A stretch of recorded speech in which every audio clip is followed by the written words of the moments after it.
I was possessed by inspiration in the middle of the night and could not stop thinking about it, so I just gave up on sleep and got out my watercolor paints and pencils. A perfectly reasonable solution, right?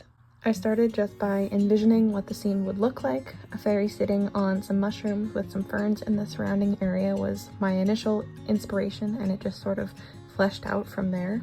Using my watercolor pencils, I built up layers sort of carefully, starting with the lighter colors. So that's what I'm doing here with the lighter greens of the ferns and the yellows of the mushrooms.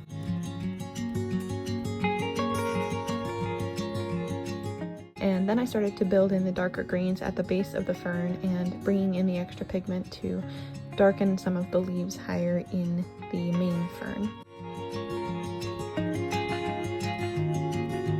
I also added the orange-red on the secondary mushrooms and the base layer of the frog, which was a blend of pink, brown, green, and gray, sketched in different parts, and then blended in when I brought the water to the watercolor pencil layer. At this point, it was very, very late in the night, or possibly very early in the morning, depending on how you like to look at it, and my playlist had just ended, so I called it a night to continue working on it the next morning. I haven't done any fairy art in a while, and the most recent pieces that I have done have actually been more portrait style paintings and drawings. So this is kind of a change to do more of a little scene. This was a fun way to get back into my art practice. I also wrote my senior art history thesis on fairy art, so it's kind of fun to actually have time to make some of my own again. So, yeah.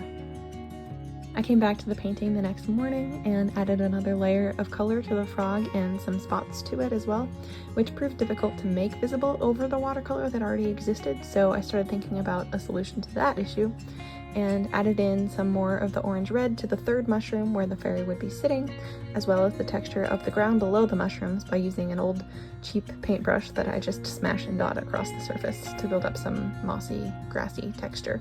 And then there was no avoiding it any longer, and it was time for the part that makes me anxious, which is drawing the fairy itself.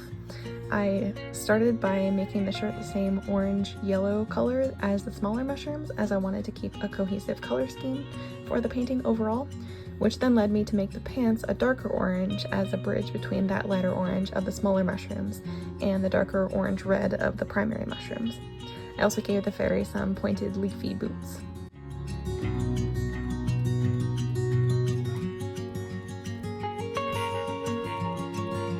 And then came the wings. I had originally planned to keep the wings very simple, but as I was thinking about the color scheme some more, I thought it would make sense to have them match the fairy's clothing and colors. So that brought me to the monarch viceroy butterfly design. I started with the black paint and then filled in with the orange and yellow.